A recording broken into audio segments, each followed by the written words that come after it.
Hey guys, welcome to Cult Film and Review, the podcast where we discuss the films you love, but no one else gets. And we're going to see if they still hold up. Tonight, we're jumping into our sweet purple Cadillac. We're leaving a trail of blood from Detroit to LA because we're talking about True Romance. Written by Quentin Tarantino and starring Christian out-of-print Slater and a shit ton of other people. So let's just start the show. I don't feel like I read that right. That was good. I thought it was perfect. great. Your Hollywood system stole our sex and co-opted our violence, so there's nothing left for our kinds of movies. I did not hit her. It's not true. Klopex? Klopex. Klopex. Up yours, baby. Me and Bubba, my little brother, listen to you every night. Where in the hell are we? I have come here to chew bubblegum and kick ass. And I'm all out of bubblegum.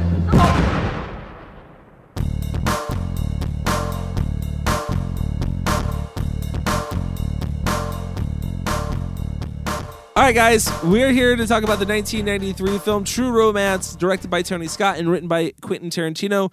As always, I am joined by Kyle Smith, Chris Willenbrecht, and Michael Salustio, and I am your host, Cody Everett. Well, guys, the first thing that we need everyone to do, and it's really important for us, is make sure you subscribe to the podcast, download to your phone or whatever listening device you have automatically, and guess what? You don't have to worry about it, and it's free.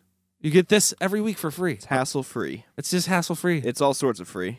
All kinds of free. So just do that. Really helps us out, and I'd appreciate that. This is Kyle's pick. Yeah. It is my pick. Kyle, tell me what True Romance is about. Okay. Let's see. A comic book nerd and Elvis fanatic Clarence and a prostitute named Alabama fall in love. Clarence breaks the news to her pimp and ends up killing him. He grabs a suitcase of cocaine on his way out, thinking it's Alabama's clothing. Then the two hit the road for California, hoping to sell the cocaine, but the mob is soon after them. That's pretty much what this movie's about. That's what this movie's about. It's perfect. It's pretty good. Yeah. It's a great description. Thanks, synopsis. IMDb. It's everything that happens. Thank you. Yeah, thank you, IMDb. That was Wikipedia. Oh, I'm sorry. So, no, why did you pick... I'm actually kind of shocked. Why did you pick True Romance? I actually really, really wanted to do a Quentin Tarantino movie, but I did not want to pick a Quentin Tarantino directed film.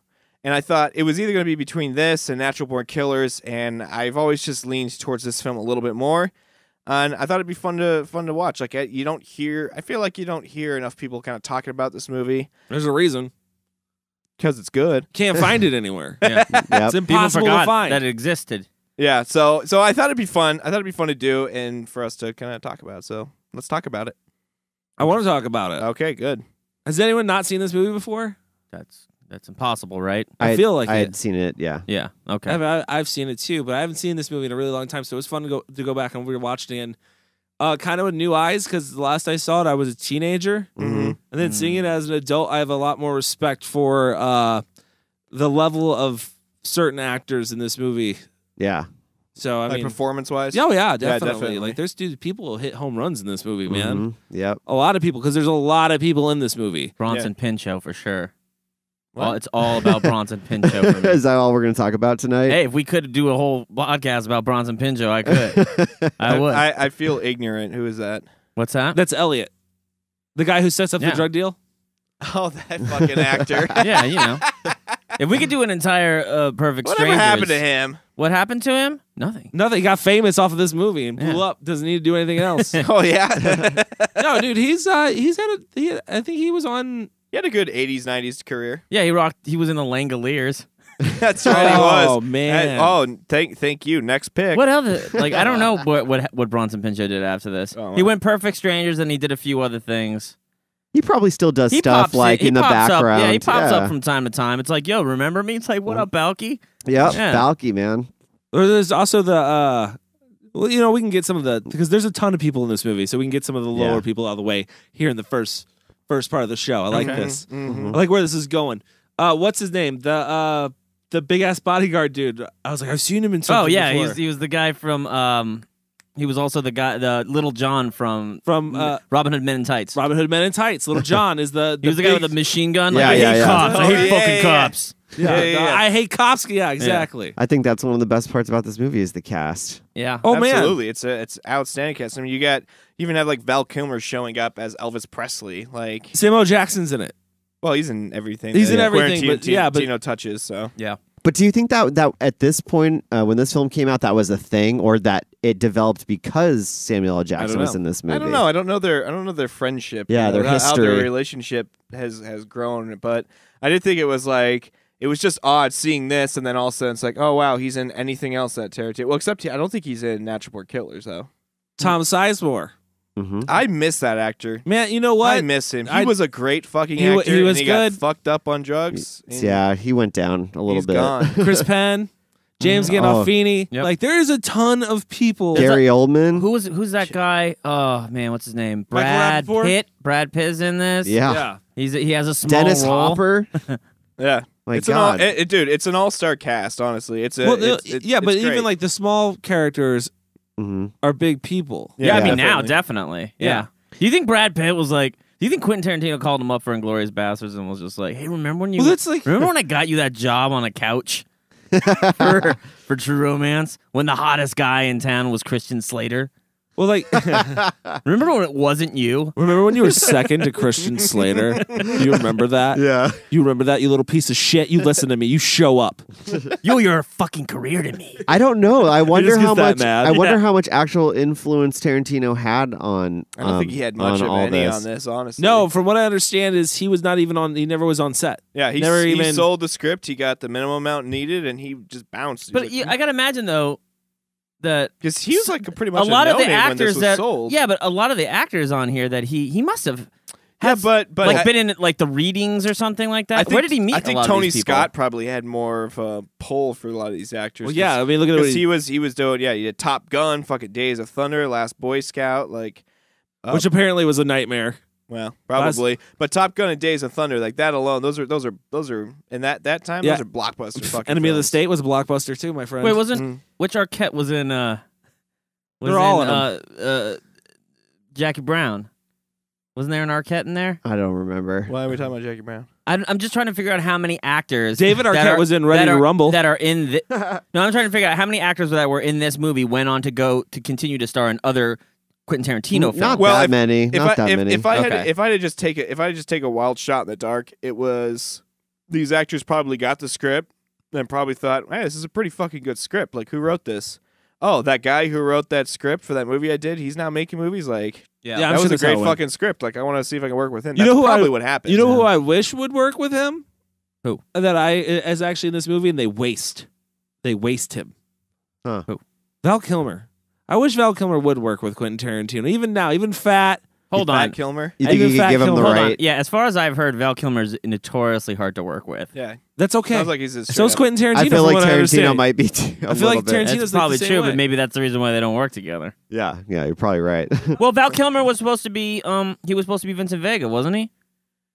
Yes. Oh no, that was Michael Madsen. Oh, Michael Madsen was supposed to be Vincent Vega. Michael, and then they switched it out. Michael Madsen was a Vega.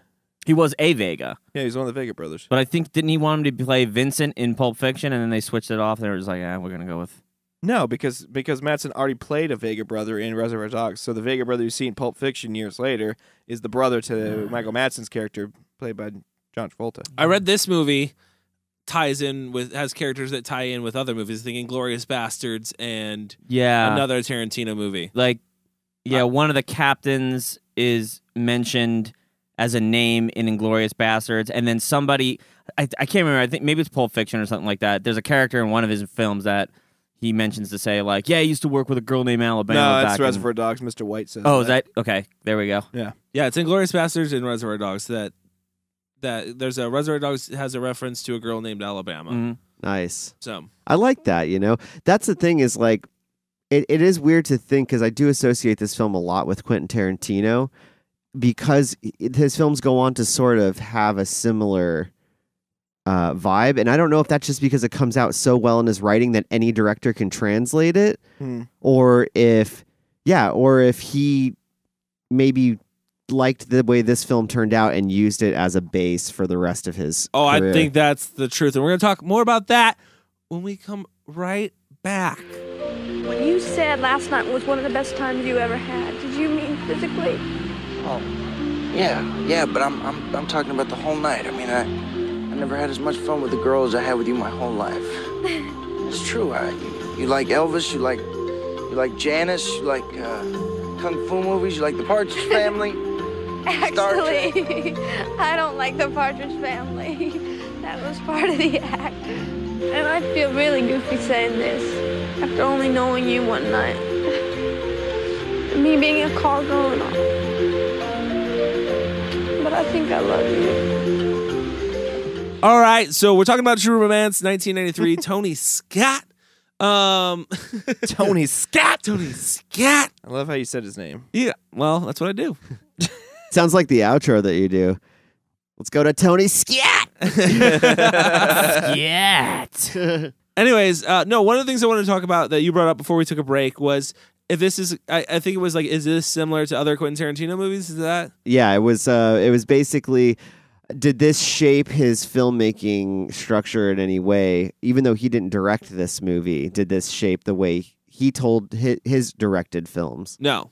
I don't think so. The way he directs films? No. But what I was saying is, in my opinion, this movie is very similar to Natural Born Killers script-wise and to Pulp Fiction, parts of Pulp Fiction script-wise. Well, this is his little known. I mean, maybe it's not a little known fact. This is his first script they ever wrote. Yeah, and I guess he's tried to sell this script for about 5 years. Oh wow! Yeah, and no one wanted to buy it, and he finally found a buyer, I guess. Yeah, and they said, "But who the fuck are you? You're not directing it.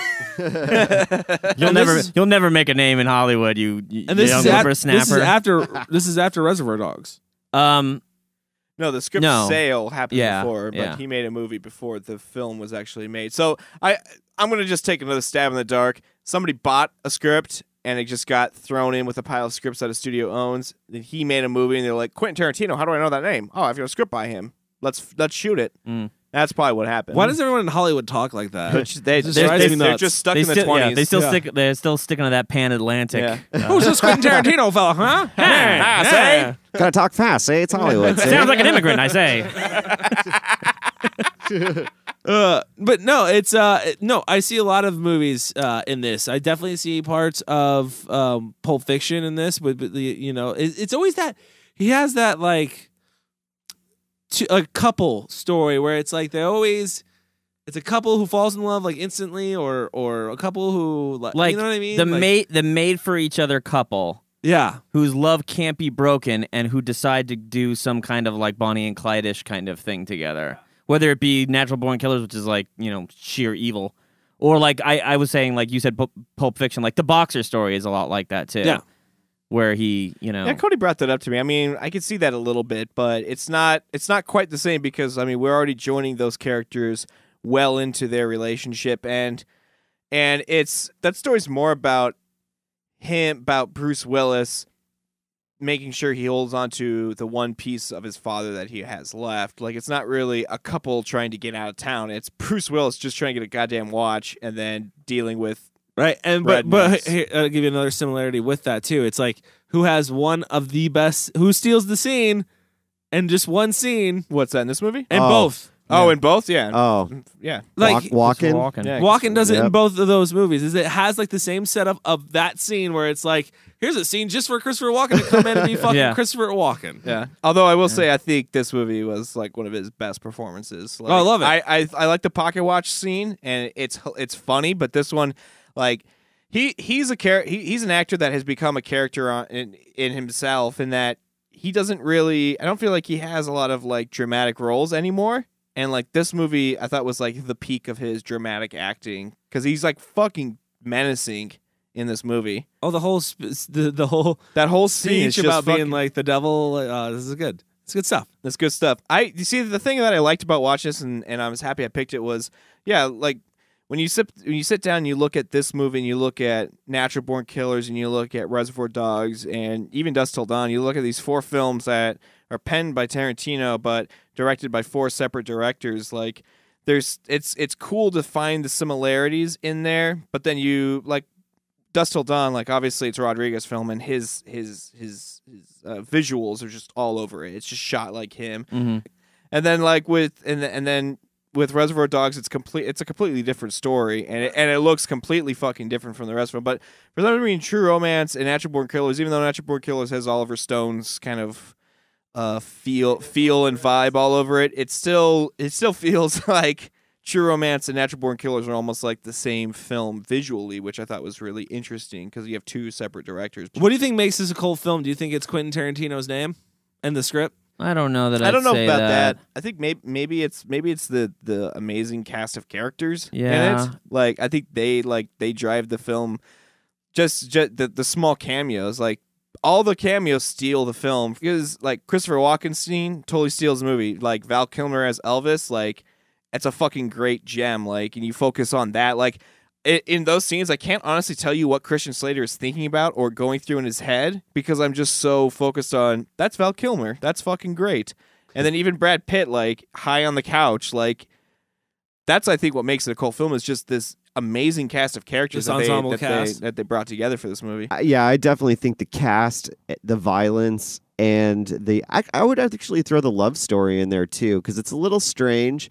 You know, it's a little kind of like, okay, so this girl just gets paid, they instantly fall in love, and maybe that doesn't seem possible, but it's kind of like a fantasy, isn't it? Yeah. So it's like you fall in love with your perfect soulmate, essentially, and then, you know, she loves you no matter what. You know, you literally went and murdered a pimp, and she's still like all over you, you know? She thought it was romantic. Would your girl leave you if you killed a pimp? Okay, this is great that you're asking. She probably would. I think so. Well, because she's not involved with a pimp. That's true. Okay. Well, then, you're not saving her. That leads me into a question. Just one thing that I had a hard time swallowing in this film was the connection between Christian Slater and Patricia Arquette paid for? No, I understand that part. Like, I'm not talking about a plot, but did anybody feel like that? Like you didn't get the chemistry wasn't really as there as they tried to force it on you? I agree. I feel like there's not a lot of scenes that really show them as two human beings in love. It's a lot of, it comes out real quick. Their courtship is a night. You know, it's like, hey, I love the same movies as you. Cool, we love Kung Fu films. It's almost like a nerd's fantasy. Like some girl just shows up and is just like, I love all the things you love, and I also want to fuck you. It's like, okay, cool. Quentin Tarantino's fantasy, working at a video store, and someone comes in. I think it's totally and some hot chick rents somebody cheap a Street Fighter, and there you go. I think that's exactly what it is. My whole problem with that is like, I get where you're coming from about like the courtship is very fast, but like, how much of that is her just being paid to be like that?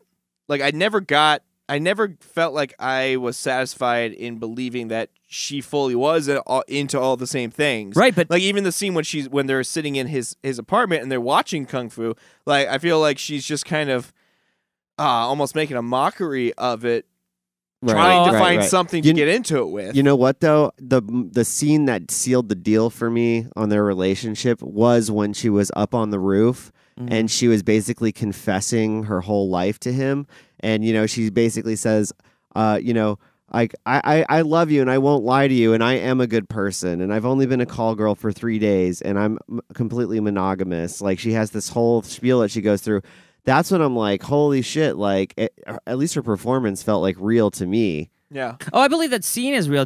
I'm just asking do you feel like the relationship was forced upon us and then never really touched back on ever again? And let me explain this because I have an answer for this. Okay, great. If it wasn't for the James Gandolfini scene and the scene that you just mentioned on the rooftop, her character is atrocious. She doesn't do anything. She doesn't do anything. Yeah. She's completely useless. Yeah. Besides those two scenes. And it's kind of frustrating because she's really good in this movie, but every other scene I found her in, I found her character to be super annoying.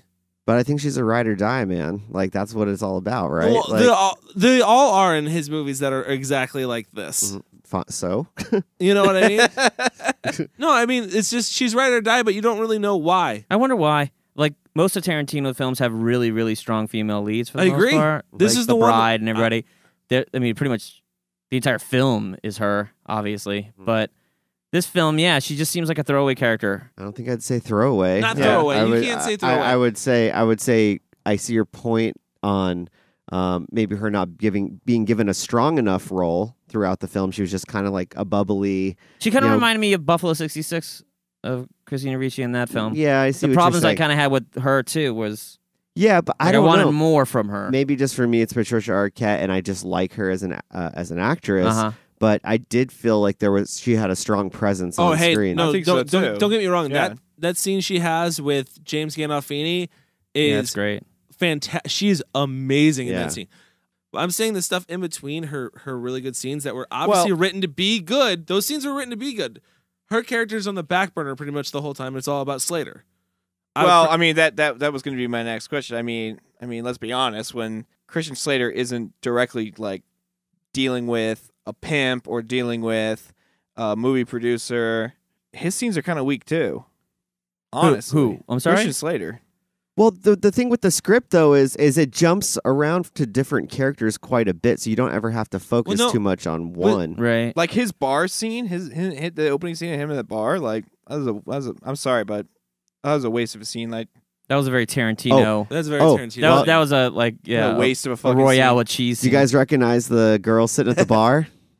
Yeah, that's the mom from Crow. Yeah, from The Crow. I forgot that actress's She looks name. exactly the same. in Yeah, that she movie. never changed. All right, so let's take a break, and when we come back, we're going to talk more about this movie. I'm not eating because I'm not hungry.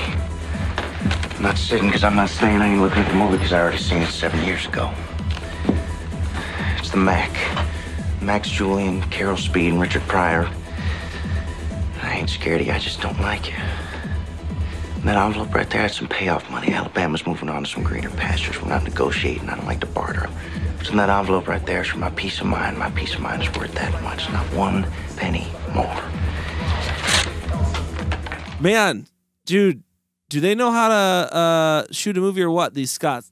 The Scott The brothers. Scots, the brothers. I feel like, man, how do you hit 2 home runs? Parents, good job. Well, they both went to the same school. I mean, his lighting is. I don't know. They who probably gets to got do this stories stuff. about shooting stuff in their backyard together. And I being gotta obsessed. imagine that. Yeah, you grow up with somebody like the Yeah. Coen brothers, for Christ's sakes. Like, Yeah, how the exactly. hell do they knock it out of a park with a script every time? It's like True. even their bad films are written beautifully. It's weird. I mean, like I said, the way it's shot is pretty damn solid. Oh, a lot of the angles, like they did use quite a bit of Dutch angle. I love the way that, and this will bring us into a point that we wanted to talk about, which was Drexel. I love the way that scene is shot. The conversation between Drexel and Christian Slater, where With the light back and forth? with the light back and forth, and the light's kind of like covering some of Drexel's face, and he's like using a light to illuminate his face and like swinging it back and forth. Like that's just a fucking the way that whole scene is composed and shot is fucking fantastic. Yeah, and the whole psychological breakdown that Drexel basically gives on his impression of Christian Slater, Yeah. where he's like, I know you're eyeballing me because you're not paying attention to the porno that's on the screen, or not the porno, but the boobs that are on the screen. Yeah. You're not paying it. You don't want to sit down and eat any of this food. So I know you're here to start some shit with me. Yeah. And like you can almost barely not even understand him.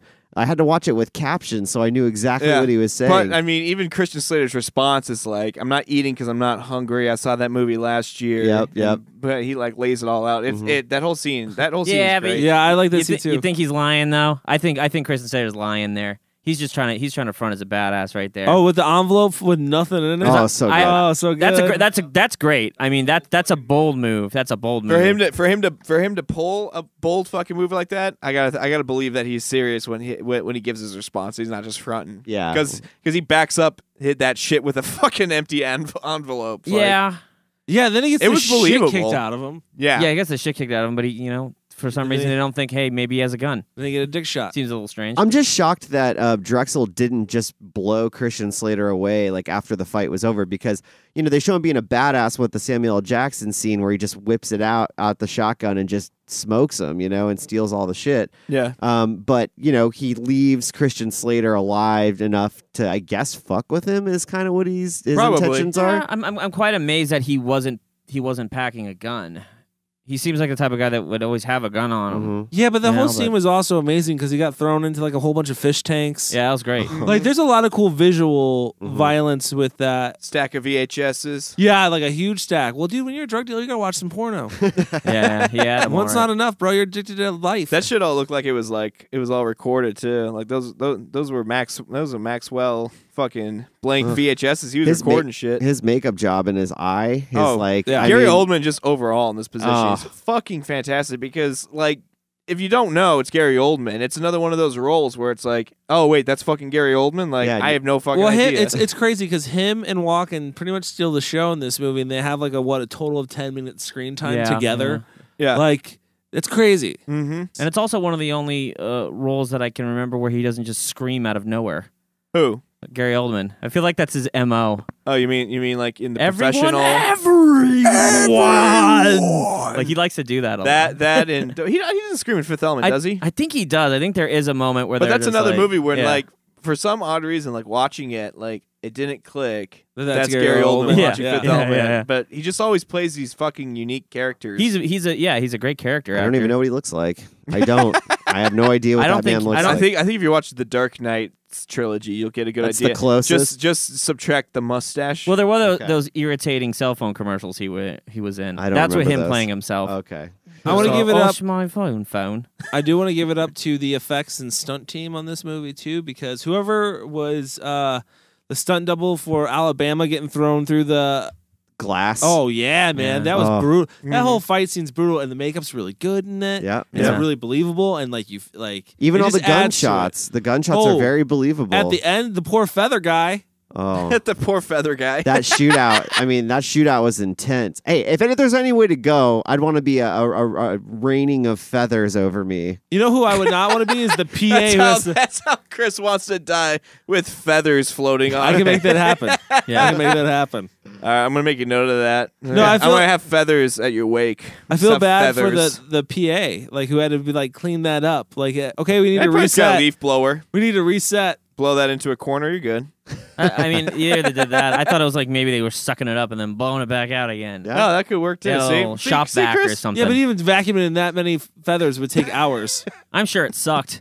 I'm sure it sucked. But no, that's one of my Was favorite. that a pun? Yeah, I Yeah, guess it was so. good. There's intense scenes Yeah. too. I mean, like the elevator scene when they're going up to do the drug deal, where he makes Slater hits it out of the park in that one. Yeah, Who where was he dissing fucking hits it Slater out of the earlier? park. Who was dissing Slater for that earlier? That he does knock it out of the park on that one. Dude, yeah, I mean that's a great scene, and the way that the cops are listening in, and how they're interpreting the situation from their side, and like I love the whole three-way. Basically the mob showing up, the cops are showing up, and the fairly innocent people, I would say, The are old caught in Mexican the middle. standoff. I also want to bring up something that someone might disagree with me about, but I felt that it was quite refreshing to watch a Quentin Tarantino movie without Quentin Tarantino doing the soundtrack. I feel like he might have picked these songs. Like when I heard How the sound, he had nothing to do with the no, film. I know. Like, he wrote I'm it in the not script. saying he did, but I'm not saying. I would also say that he probably didn't disapprove of it. I agree with you. There was no like Ennio Morricone And plus, he had scores from like Yeah. 1700s from a spaghetti and that western. and that happy doom doom doom doom doom. I hated Oh, that yeah. fucking thing. He would never, he would never use that. I feel I like. agree with that, but No, there's he does. He's not a theme. He's not like an. I personally enjoy. enjoy. I personally enjoyed that because I thought it reminded me every time when it was on that these were good people that instantly switched to bad people. Yeah, I get that. I get the emotions that theme song is supposed to bring out, and it does a really well job. My issue with it is like it's overuse in the film. Like, They do use a lot of any it. fucking thing that like we were joking out back earlier, Cody. But it's like it's like Christian Slater could pick up a comic and be like, "Hey, look at this." Dun, dun, dun, dun, dun, dun, dun. And then it plays like, "Hey, look, I just spilled coffee." Dun, dun, dun, dun. It's just like anything that happens, that song was fucking playing. anything lighthearted. What is that, like a xylophone or something? What are they Yeah, playing? it's like a wood xylophone. So here's Bullshit. what would you call this? Would you call it a violent romantic comedy to some extent? I guess it doesn't really follow the romantic comedy rules. No, that's more like. Well, no, it's about true love. Oh yeah. Well, I mean, but there's I was no. wondering when that was There's gonna no. pop up. There's Young no. love. In most romantic comedy, there's an obstacle that happens, and then they break up, but they want to be together, but they can't be together. I feel like that's the romantic comedy created nowadays. No, that's right? like that. There's like actually like a very strict like pinpointed. I don't like strict guideline. things. Like, You'd be surprised how many. yeah, I would say it's a dark comedy. It's got a lot of action in it too, though. So I Yeah. mean, like, it's a cross-genre film. It's got, I mean, most Tarantino written stuff is, Yeah. I think. So Yeah, most of the dialogue is funny, and then it's against the backdrop of a bunch of violence. It is weird how it is kind of weird though how Tony kind of captured like the same level that Quentin kind of captures in his film of That's what I'm violence. saying. That is especially if Quentin Tarantino wasn't on the set, that is an odd coincidence. Maybe that's how it's written though. Like maybe he's that. Bet you Tony Scott saw Reservoir Dogs. He kind of knew the style, or kind of knew a bit of the tone, maybe that Tarantino, puts into his films, and probably try to integrate that against his own style of filmmaking. I have a question. Since we're on this, how much influence Tarantino had on this film, or how much maybe Tony Scott tried to use. So obviously we got like shots of like Street Fighter, a lot of these films that you probably know. That like that was Tarantino into the script. Sure. How the hell does Free Jack get in there?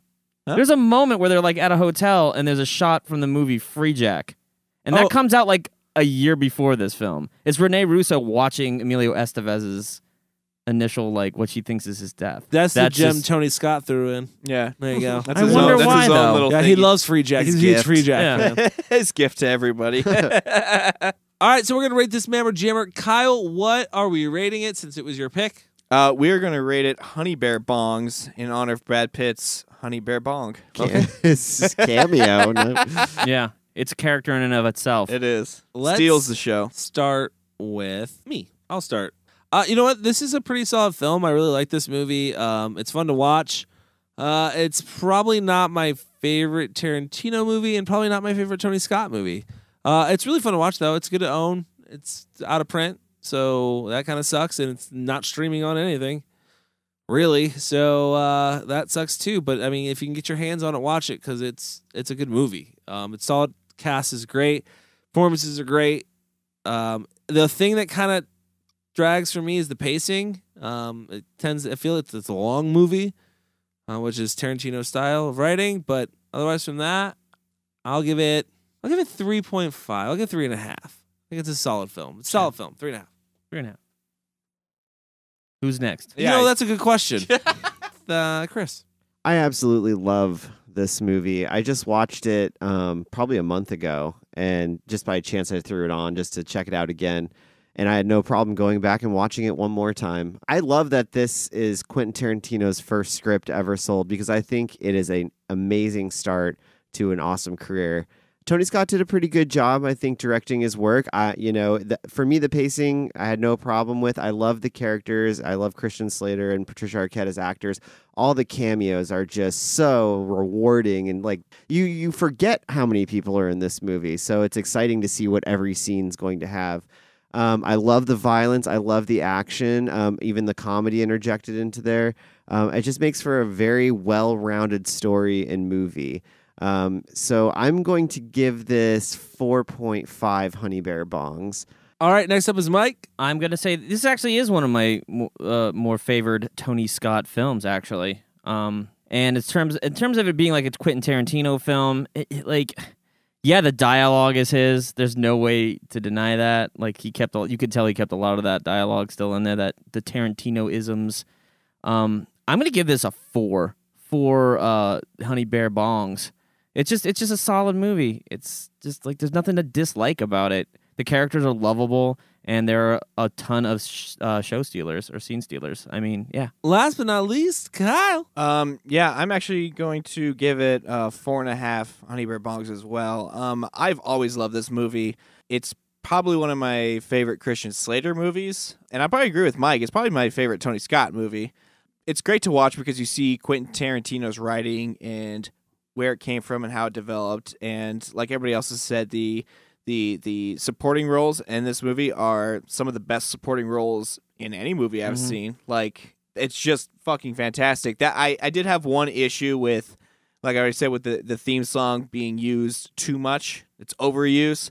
And like the happy ending with this movie, I mean, I don't think that was in the original script, and that kind of feels like a Hollywood ending added onto it. I'm not the biggest fan of that, but I don't have a problem with it either. So this is a great movie. If you can find it, definitely grab a copy because, like we've said, it's out of print like pretty much every other Christian Slater film is, but definitely watch it and check it out. It's a fucking great movie. So yeah, 4.5 Honey Bear Bongs. I'm sure this movie's like probably really easy to find. We're just idiots and can't find it. Well, I already own it. I own the collector's edition. So it's odd to me that they're not available to stream. That's just so weird to me that like This is like well, the it's third or it is out fourth. of print. Okay. This is 2016. Yeah. God damn I wonder it! if there's like a falling out with like Christian Slater in the studio. He bit, Or all, yeah, he all bit studios the like, wrong. He fuck bit this the guy. wrong person.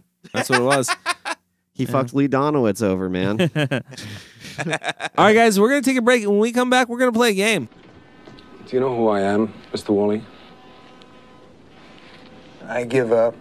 Who are you? The Antichrist.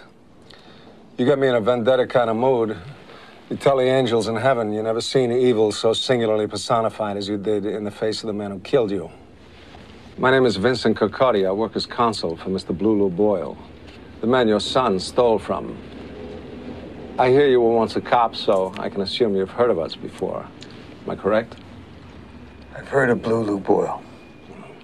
I'm glad. Hopefully, that will clear up the how full of shit of my question you've been asking yourself. We're gonna have a little Q&A. And at the risk of sounding redundant, please make your answers genuine. You want a Chesterfield? No. All right, so let's play a game. One we haven't played in a really long time. Let's play. Who the hell am I?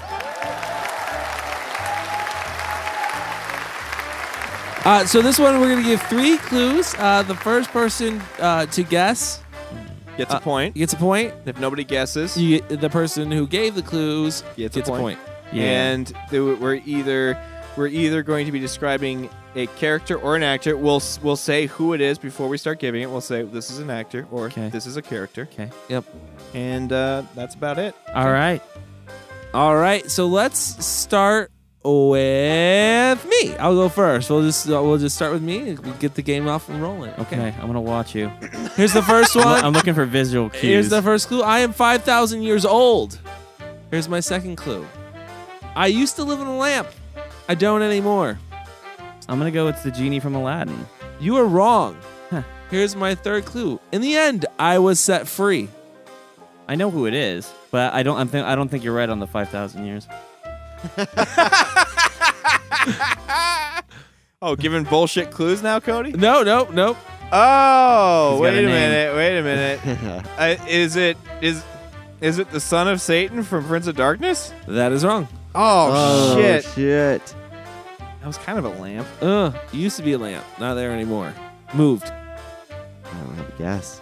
I don't even have a guess. I will take the point. Thank you very much. Michael, who would be your guess? I'm gonna say it's Shazam. It's not Shazam. It's Kazam. Kazam. That's right. Sorry. It's Kazam. That's what I meant. But Shaquille O'Neal played a genie. You sure about the 5,000 years? That is on Wikipedia. Or did you make that up? That is on Wait, Wikipedia. I'm not going to argue with Wikipedia. I'm not going to argue with Wikipedia. Really fucking bummed Fucking that hell. I didn't even have a guess. As soon as you said that, Cody got a as soon as point. I said that, I was like, he's gonna go with Shaquille O'Neal. Why So the fuck good. did I think he was gonna go with So the yeah, cartoon? that's what was my trick. That's why I chose it. It was very, very clever. All right, Cody gets a point. He's on the board. All right, let's just go this way, Kyle. Why don't you go next? We'll go clockwise. Okay. Yeah. I am a character. Okay. First clue. I was born under a bad sign. That's wordy. That is wordy. Code. All right. Second clue. My family will never be safe. What was the first clue again? I was born under a bad sign. Third clue. My doctor is convinced I'm evil. Rosemary's Baby? Incorrect. I'm just throwing a guess out there. I have no idea. Is there a doctor in that movie? I don't know. There's Baby. You know what they say when there's a baby, Can you there's a read- doctor. Okay, is it Mike? Is it Damien from The Omen? That's incorrect. Boy, Chris is On my game tonight. Chris is firing on all cylinders. That's what you can say about Chris right now is that he is a V8 right now, and This is a good one. He's hitting the quarter mile. You wrote some good clues here because I have no idea. Yeah, that's fucking really good. Born under a bad sign. Yeah, what does that mean? Yeah, stop helping him. Stop working through this for him. Like nobody did that shit for us on your Shaquille shit. bullshit. Shaquille bullshit. I don't know. Is it the guy from the Lost Boys? I don't fucking know. No, that's not correct. Is I'll it- take the point. Is it Michael Myers? It's Michael Myers. Oh, that was my what? second choice. All right, tied at 1-1 between me and Kyle.